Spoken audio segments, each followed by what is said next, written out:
With more screen usage and indoor time, myopia, also known as nearsightedness, is increasing and getting worse in children. Now, certified eye doctors can prescribe MySight One Day, the first and only FDA-approved soft contact lens to slow myopia progression in age-appropriate children. Visit CooperVision.com to find a Brilliant Futures certified eye doctor near you.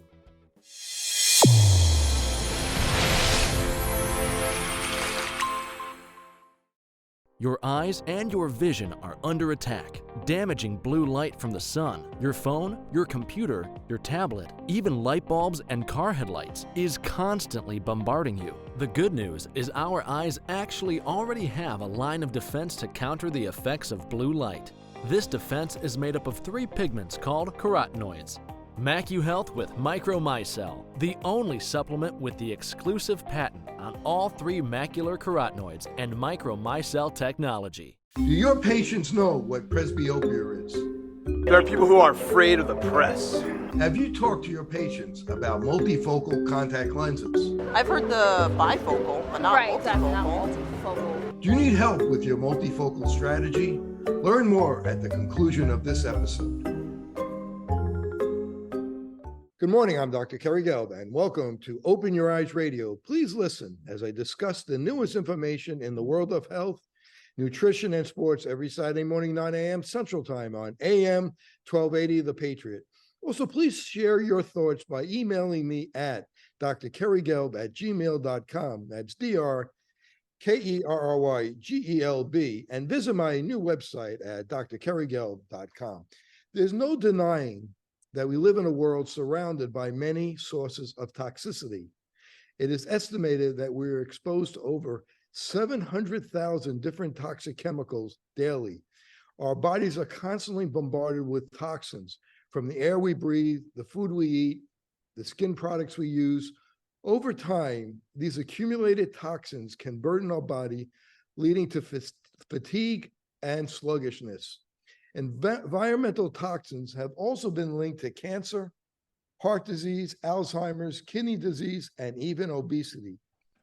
The importance of detoxification, the natural process through which our body eliminates harmful substances, is often overlooked as an important health strategy.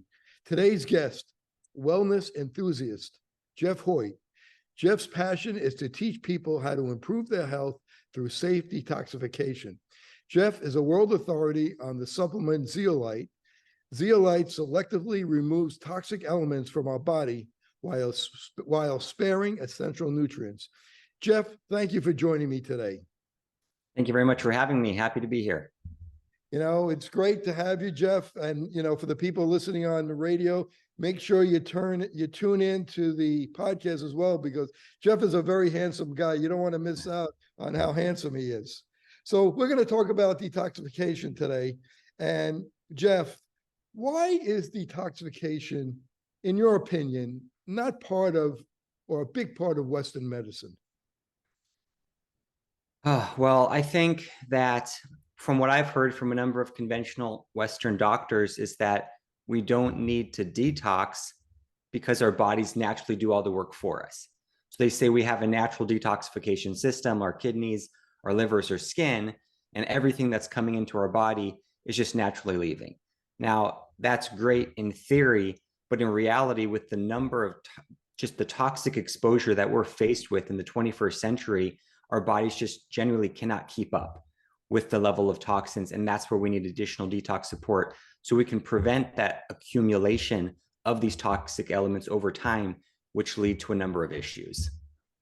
And you talk to doctors all the time, and doctors that are not familiar with detoxification. When I was a kid, we called it excretion when I went to junior high school and high school. Now we call it detoxification. Why do you think, though, what do they tell you why they have left this out of their practice? Well, generally, there's just, they're limited to what they've learned in medical school. So they've got the standard of care, what they're trained to do, that they can't really go outside of without getting in trouble. And that's what I think just this current teaching is still, that the body detoxes on its own. And then they do teach about there are occasions where chelation can be used. So synthetic chelators like an EDTA or something can be used for an acute lead poisoning or some sort of issue where you were just recently exposed, but they're really more focused on those short-term emergency situations opposed to the long-term chronic situations that occur from just a slow buildup of toxins that we're exposed to basically on a daily basis. When I look at the components of health, sometimes it could be broken down very simply into three components: genetics or epigenetics. Genetics really counts for only, now we know, 10 to 20% of disease. Nutrition deficiency, nutrition excess, and then of course there's environmental toxins. And our bodies are enzyme machines, and as our nutrition gets bad and we're exposed to poisons, those enzymes aren't working very properly.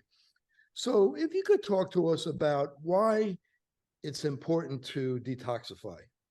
Absolutely. And those just toxicities and deficiencies, super simple, right? The challenge is a lot of people are doing everything right. They're doing the best they can. They're getting the proper nutrients. They're taking great supplements. They're getting nutrients from whole foods. But if they've got underlying toxicities, those toxicities in themselves could be resulting in the deficiencies. So I think you have to have a two-step approach: out with the bad and in with the good. So even if we're putting in all this great stuff from our bodies, if we don't remove the toxic elements, our efforts might be limited. And I say, living in the 21st century, we all have to be doing some sort of detox, right? We're not going to stay healthy by accident anymore. We have to take control of our health just to keep up with the stressors of 21st century living. And we're going to go through what it takes to detox. And I feel it's very, very important. When you look at some of the studies, I mean, there was a study out of Columbia Presbyterian, and they looked at cancer, and they over 95%, I think it is, or 99% of cancers are from environmental toxins and poor diet. So when we look at the environment, what are some of the things that are causing us to be toxic? Well, if you want, just the simple breakdown is food, water, and air. So, right, lots of things. I mean, just from the water, you can go to the Environmental Working Group website and just type in your zip code and see a lot of the contaminants that are in your water supply, the tap water. Just think, even if it tastes good and you think you're drinking clean water, and we certainly have cleaner water than a lot of countries, but even that is loaded with a number of toxic elements, medication byproducts, metals, plastics, various things. Then you've got just pollutants in the air, and air quality is going to be different based on where you're living. Just the food in general, the food has changed so much over the years, from natural to more unnatural. Even the natural foods today, a lot of times, are just really not natural anymore. We've got genetic modification, we've got these herbicides, pesticides, all these things added to the foods. And now we're being bombarded with chemicals, even from eating whole foods. And even when we're eating organic, which is, I think, ideal, a lot of times there's some cross-contamination where the glyphosate and some of these environmental toxins might go onto the organic fields, and you're even getting some chemicals that way. So it's just very difficult to completely, if I don't think it's possible at all, to completely avoid toxicity. So that's why I think having an active detox protocol is a great strategy. Yeah, and I want to go through some of the things that are in the food and in the water and in the air. And as we go through the discussion, we're going to do that. But I just want to give like a background a little bit. When it comes to toxins, there's persistent and non-persistent toxins. So the persistent toxins are the ones that are really hard to get rid of. They tend to be man-made, PCBs. And if you could talk about that, salmon, farmed salmon probably has the most PCBs than any other type of food that we eat. So we think that we're eating salmon, but we're eating healthy, but we're eating farmed salmon and it's full of PCBs. If you could talk a little bit about that. Yeah. So, and it's just tricky because we're always trying to get the best food, right? It's just, what is the best? Okay. So we have all these thoughts, but we're usually missing something. So we say, let's go with the farm raised salmon because maybe it doesn't have the mercury accumulation because it wasn't in the ocean, but then we have the PCB issue. So there's always it's hard to know exactly what the best option is. generally I say just go with as natural as you can. Salmon naturally are in the ocean. That's probably the best place to get them. You still have to be careful because yes, they're probably going to have some level of mercury. Once again, that's where the detox comes in handy. So if you are going to enjoy some salmon every once in a while, it's probably going to be a good idea to take some sort of detox agent alongside it to help grab some of that mercury in the fish before it can accumulate in your body. And if it says Atlantic salmon, to me, Atlantic's a code word for being farmed. And, you get wild salmon, Alaskan wild salmon, or wild salmon in general. Can you talk a little bit about the difference between farm salmon and wild salmon? So the natural is really going to be ideally, someone has a boat in Alaska and they're out there on the boat and they're fishing for the salmon and they hook you up with some of it, right? They give you some. That's what I would consider natural salmon. Then you have these larger operations, which some of them are still going to be okay. They're going to be just grabbing large amounts of salmon from the natural ocean as possible. Then you've got the farm operations where you're just jamming a ton of salmon into a smaller area. They're farming them for mass consumption, and that's where some of the issues can come in. We were talking about persistent toxins, and we'll talk about non-persistent toxins, but persistent toxins are sometimes called forever toxins. We talked a little bit about PCBs, dioxins, but also the heavy metals are persistent. Can you talk about the heavy metals and which ones are persistent, and why is it a problem if it is persistent versus on a toxin that is non-persistent?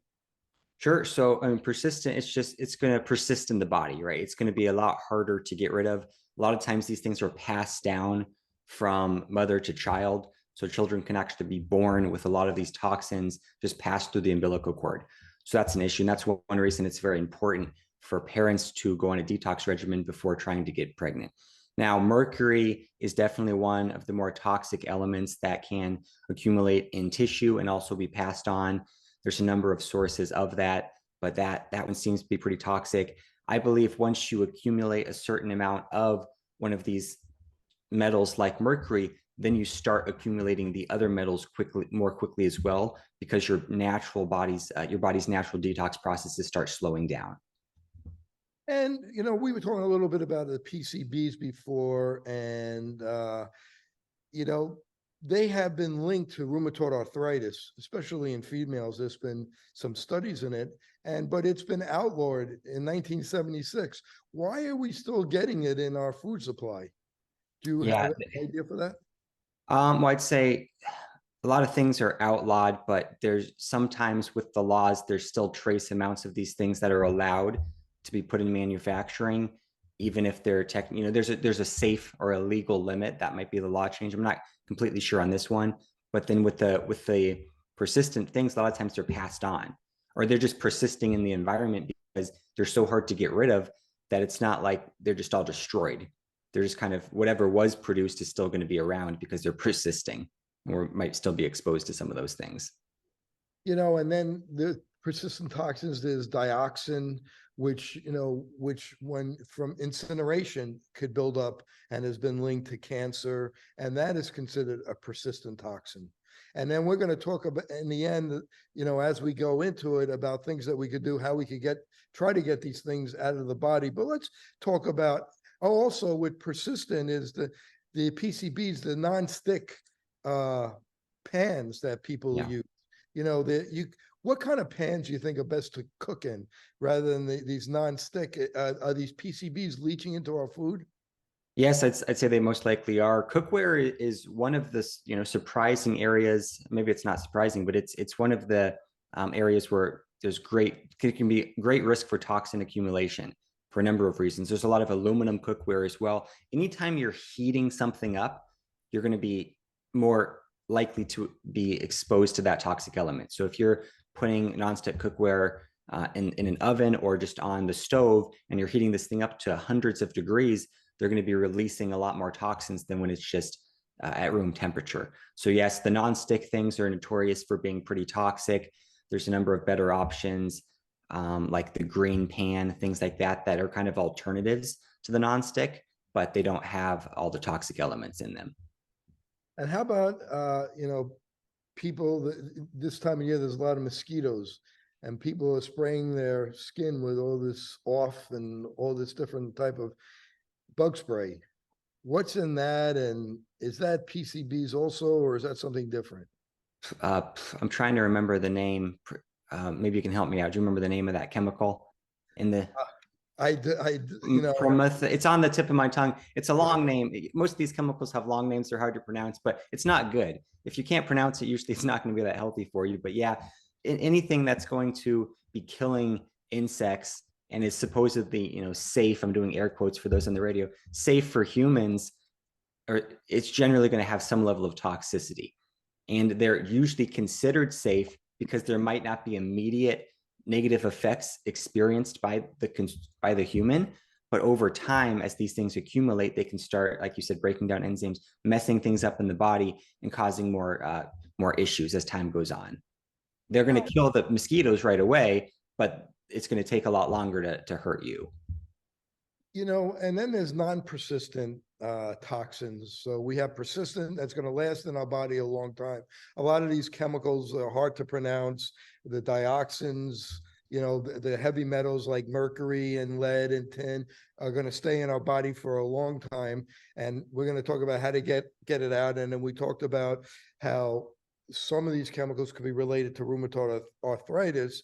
And now we're going to talk about non-persistent things that we could get out a little bit easier, such as arsenic and phthalates, which makes plastic soft, some fertilizers. Can you talk a little bit about that?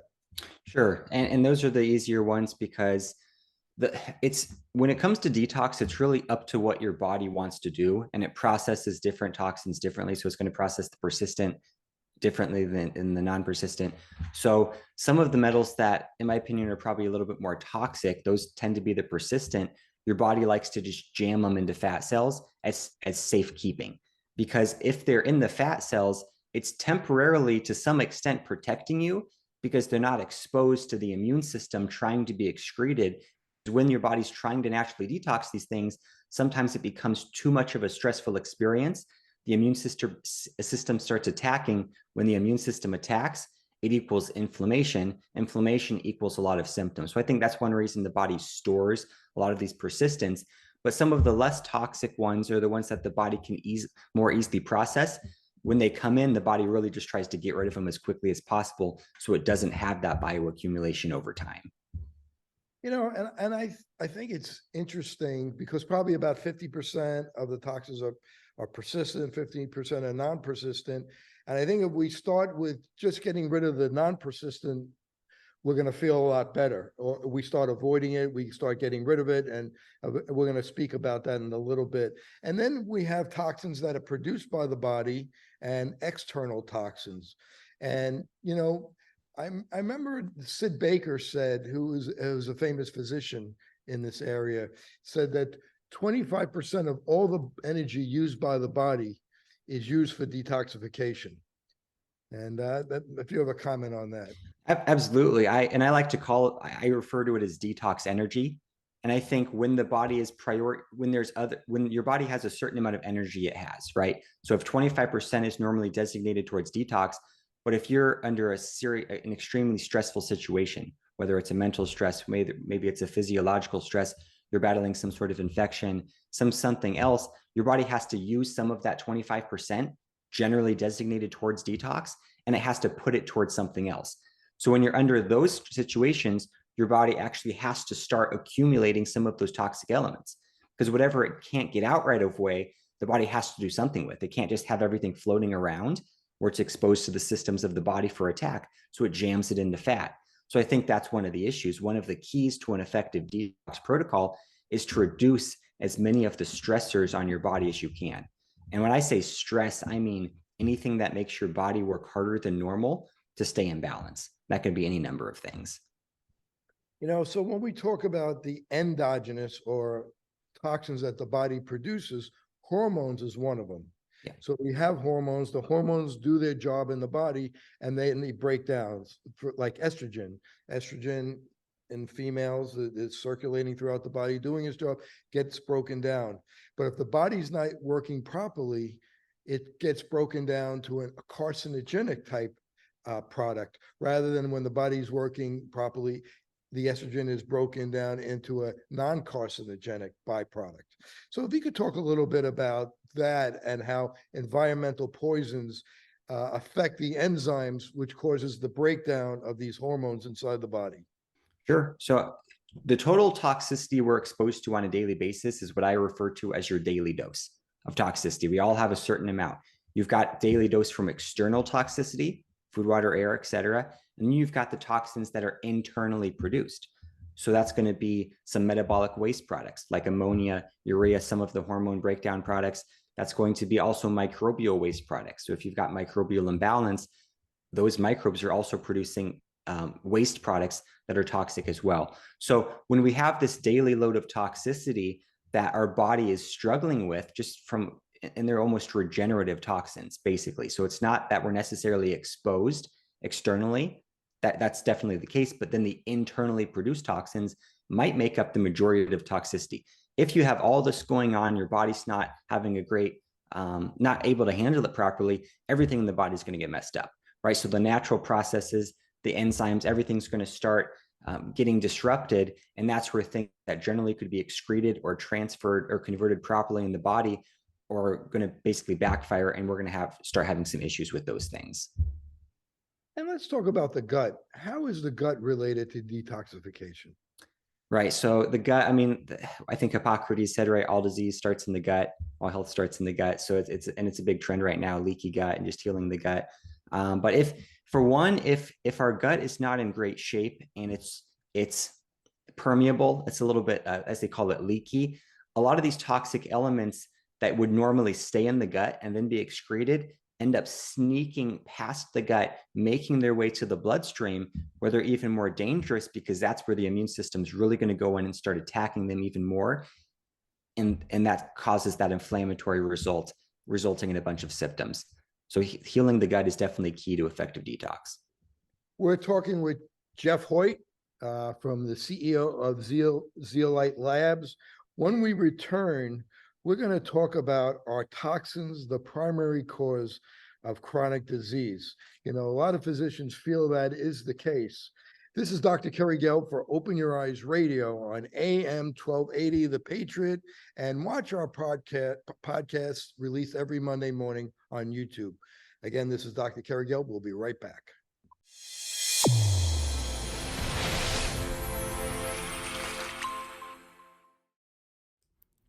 MacuHealth, your science-born and tested solutions for visual performance, macular degeneration, and dry eye syndrome. New products coming soon. Embrace the science. We're back with Jeff Hoyt, CEO of Zeolite Labs, expert on zeolite for detoxification, expert on detoxification. And we're having a great discussion on detoxification, something that's often ignored in medicine. And I asked him a question. Are toxins the primary cause of chronic disease? So, Jeff, what do you think? I think that I have a little bit of an interesting answer to the question. One, I think absolutely they're a huge, if not the main contributing factor, one of the main contributing factors. But a lot of people that have a chronic disease, pretty much everyone that has a chronic disease has a high level of toxicity. So then the question is it the toxicity that caused the chronic disease, or did the toxicity result from the chronic disease? And I think it can be both, and usually a combination of the two. Because let's say you develop a chronic disease from something else, some sort of strange virus or something, and then your body has to focus so much energy on that all the toxins coming into your body doesn't have that energy to remove them naturally, so it just puts them into storage bins. Because that's why the body has a unique ability to store toxic elements. It has fat, so organs, tissue, and general fat areas, where some of the other threats are more immediate that the body can't store.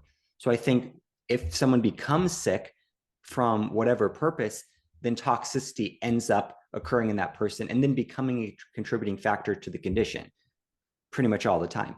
Otherwise, it could be that the various toxins are causing the issue, and then they're just going to become more toxic as time goes on because their natural detox functions are going to shut down and they're going to continue accumulating toxic elements. And then some of the other cofactors become more problematic, like the microbes, because things like Lyme disease and these other pathogenic microbes, they're opportunistic, meaning they need an opportunity to take over your body. So if you have a high toxic burden and your immune system is focused on these toxins, now these bacteria and various things start replicating and causing havoc on the body because the body can't deal with everything going on.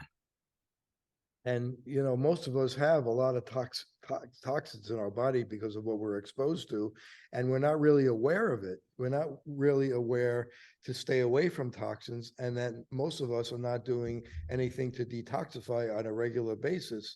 So we are setting ourselves up for different types of diseases. I thought there was an interesting study, Dutch study about diabetics, and they showed that, which was fabulous, that in this study, they said it wasn't related to sugar, which, of course, I always thought diabetes and sugar were hand in hand, and obesity. And they showed that they took obese people that didn't have toxicity, which they call diabesogens, or this toxicity in their body, versus people that had a lot of toxins that were thin, and the thin people with the toxins were more likely to get diabetes than the heavy people that didn't have the toxins. And they didn't correlate it with sugar at all. Now, I'm not saying you should go out and eat sugar because, as we said before, most people are full of toxins to begin with. But I think it shows how important toxins are, and that the toxins block the insulin receptors. So if you could comment a little bit about that. Absolutely. And one of the interesting things in that scenario is that a lot of times, because in that case, the people that were heavier actually were less likely to have the issue than the skinnier people. Because when you consider how the body processes these things, if you have a very high toxic load that your body can't deal with on a daily basis, it has to put those toxins somewhere. So if you have very little body fat, those toxins are often going to have to go to organs and other tissue. But if you have extra body fat, the body will first put those toxic elements in just the general fat. And that's one reason a lot of people have difficulty, in my opinion, losing weight, because the body is using that excess body fat as a safe keeping for the toxic elements. So if the body doesn't want to let go of the fat, because if it lets go of the fat, it releases the toxins, they then circulate and make their way to organs and can make you very sick. So one of the keys to, in my opinion, to an effective weight loss strategy is going to be to go on a detox protocol to start removing these toxic elements so that you can safely lose that fat. I've listened to Dr. Pozzorno. You probably have heard of him, Joseph Pozzorno, who's an expert on detoxification. And he makes that exact point that, that weight loss is really getting rid of the toxins. Once you could get rid of the toxins, you could lose weight easier. If you could comment a little bit more on that, on weight loss, because a lot of people, they're trying to lose weight. Even people that do lose weight, they always seem to have a little bit left over, that last 10 or 15 pounds. And I think you were, at one time, you were a health coach.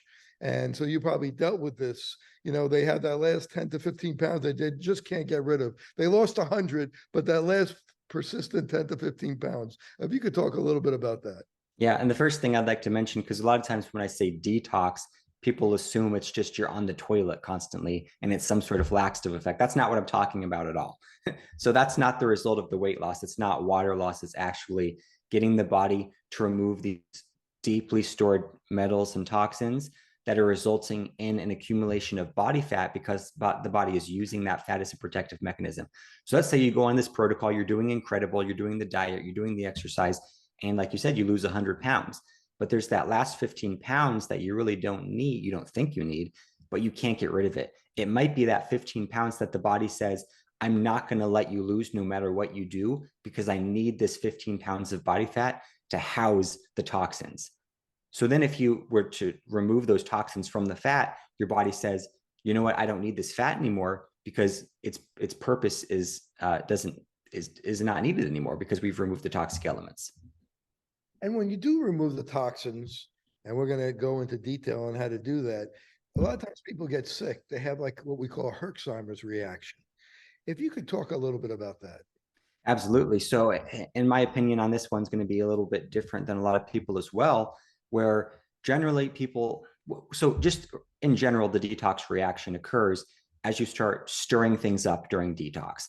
And what it's really a sign of is that you're becoming more toxic short term with the goal of becoming less toxic long term, because there's different levels of toxicity. You've got toxins floating around, then you've got toxins in tissue, you've got tissues, toxins in organs. So if you push some toxins from tissue or fat into your general circulation, that could, as it's on its way out of the body, that could result in a number of symptoms, because if your body couldn't even keep up with the circulating toxins, you were kind of at your threshold, then you moved more into that area. Now your body can't handle that level of toxicity. And that's where some things could just cause immune responses, inflammation, and potentially redistribute and find a new home, which is really not ideal. So in my opinion, if possible, it's best to detox without having or with minimizing those detox reactions as much as possible. I mean, that's a great point, and I appreciate you bringing that up. I want to move on to phthalates, the plasticizers, things we see in vinyl products, lubricating oils, even personal care products like shampoos, hairsprays, soaps.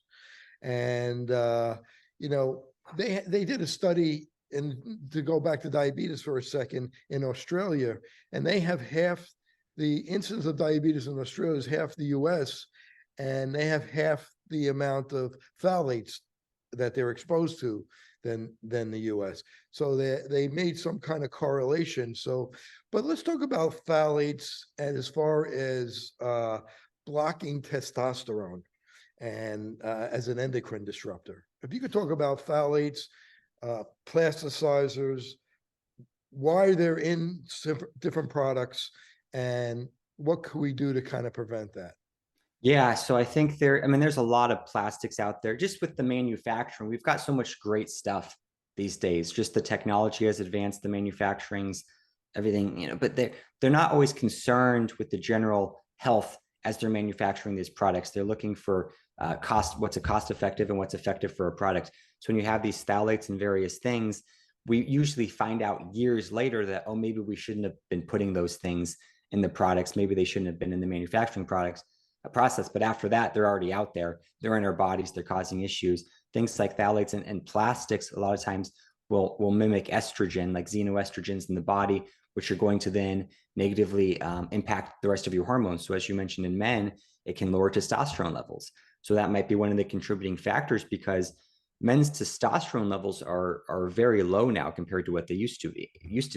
Even just being fertile, men and women, just that issue is kind of on the rise in fertility. So I think that the plastics and some of these toxic elements are contributing factors to those things, just because they go in the body. The body doesn't know what to do with this stuff. The body's not naturally, by design, the body wasn't really designed to handle this level of toxic exposure we're facing. So it has to start adapting to these things, and it does that well. But when it's exposed to these things, the body gets confused, and everything just havoc is wreaked in the body.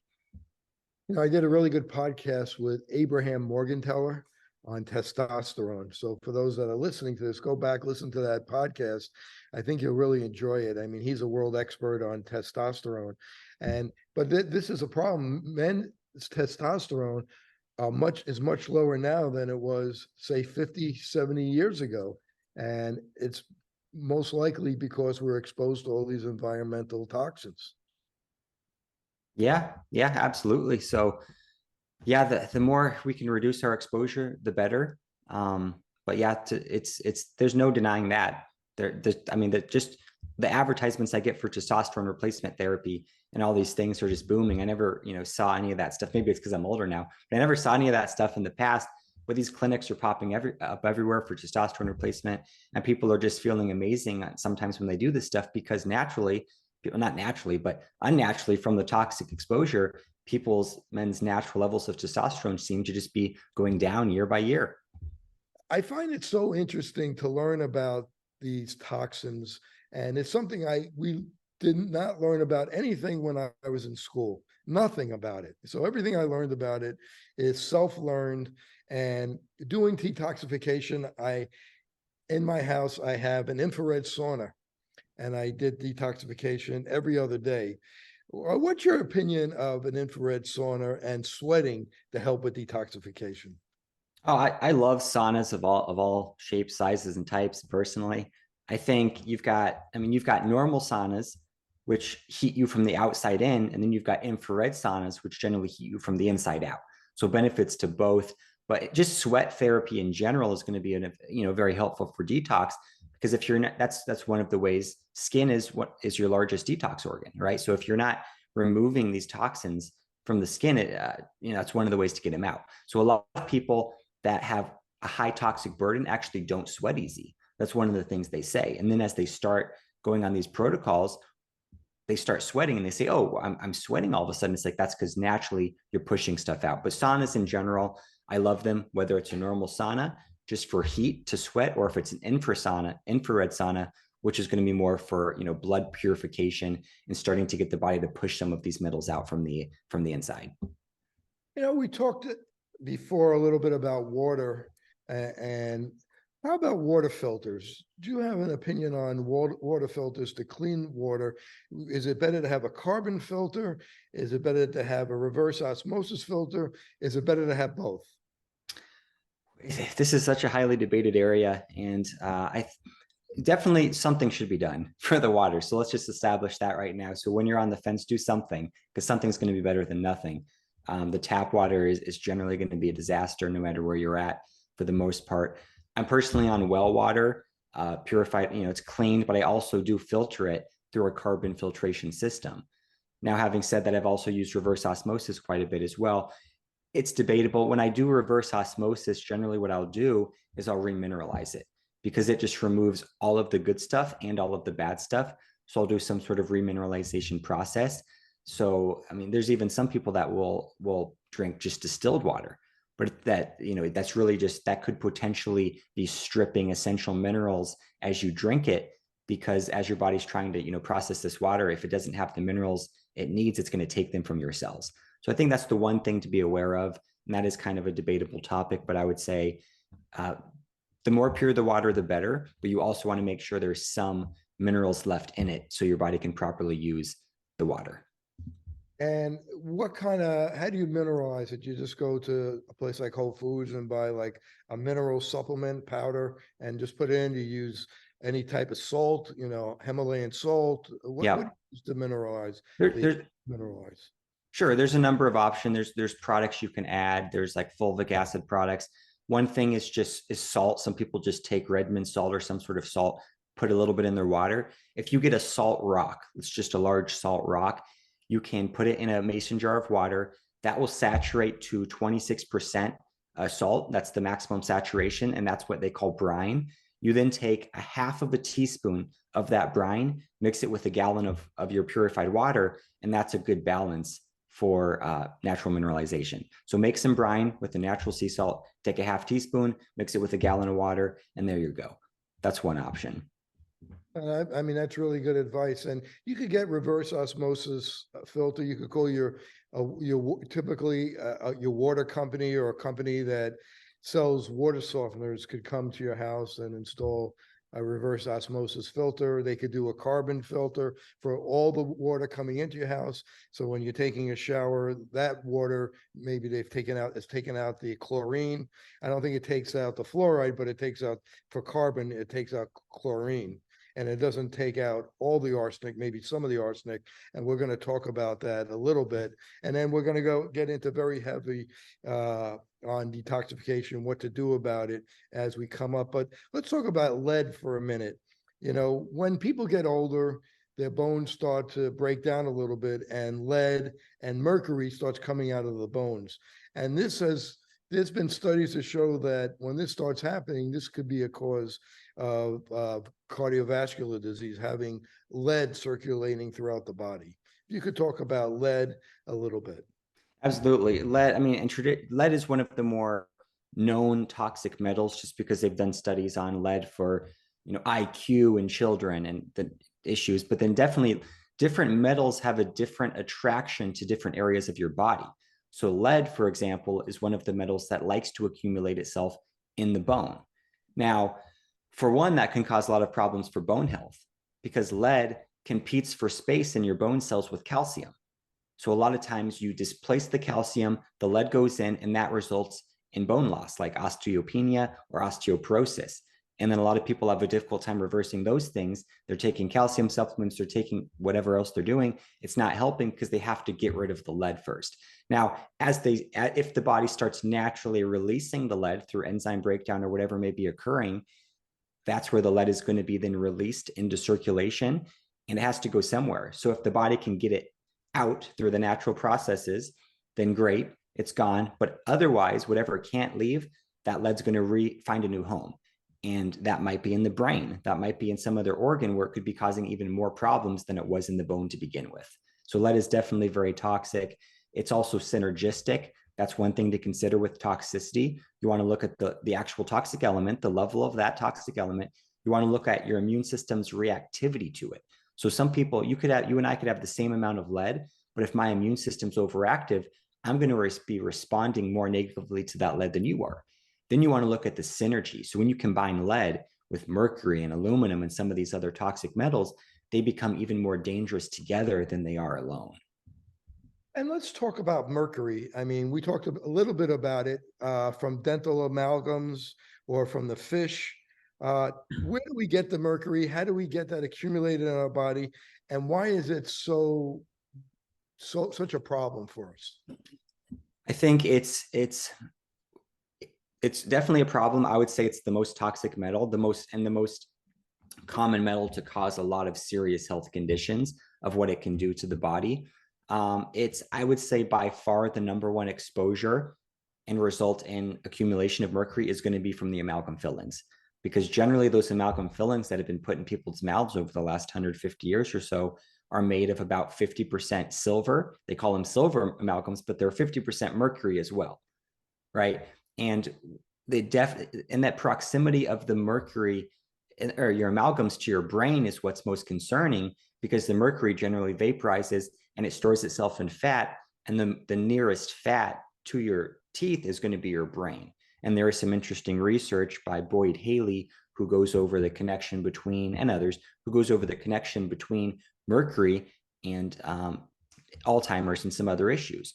So I would say the amalgam fillings, which they're just now stopping in dentistry, it's taken them a long time, but now they're finally starting to replace those toxic elements kind of without admitting that maybe they weren't a great idea, but they're slowly transitioning them out. But clearly putting something as toxic in metal right next to your brain is probably not going to be ideal. You know, and dentists, which use mercury their whole life, you know, and then they retire. I mean, this is just an N of one, but I have a family friend who is a dentist. I mean, he's an older fella, but he has definitely neurological disease. And I figured it's probably from being exposed to mercury and touching mercury his whole life. And now he has some form of dementia, and it's very sad. So, I think really a mercury is something that you really want to try to stay away from. And with fish, big fish compared to like sardines could have 1,000 times more mercury in it than little fish. So there's websites that you could look up to see what the mercury content of the fish, but you have to be very careful when you're eating fish. Yeah, absolutely. And it's in a perfectly healthy individual that whatever mercury is coming in their body, they're able to naturally get rid of. It's less of an issue. With someone who's not as healthy, when they eat that same piece of fish, their body might not be able to get rid of all the mercury. And then every time you eat fish, you're accumulating it. So I think something also that's interesting is that we don't eat enough fiber. Americans don't eat enough fiber. We're eating like 25 to 30 grams of fiber a day, and it's not enough to be able to remove these toxins. And some people that have problems with everything, it's because they're not eating enough fiber. And if they just eat enough fiber, maybe go up to 80 grams of fiber a day, a lot of times these super sensitive people will feel better. Yeah, absolutely. Fiber, some sort of binding agent like that can be very helpful, because things like fiber can help sop up some of these toxic elements in the gut, going back to gut health.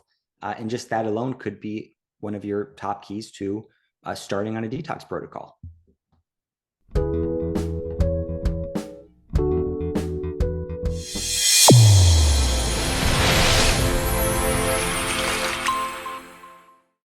Your eyes and your vision are under attack. Damaging blue light from the sun, your phone, your computer, your tablet, even light bulbs and car headlights is constantly bombarding you. The good news is our eyes actually already have a line of defense to counter the effects of blue light.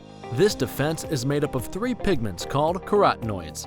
MacuHealth with Micromicelle, the only supplement with the exclusive patent on all 3 macular carotenoids and Micromicelle technology. Fitting multifocal contact lenses presents a big opportunity to meet patient needs while growing your practice. Alcon is your partner not only with our innovative portfolio, but through e-learning.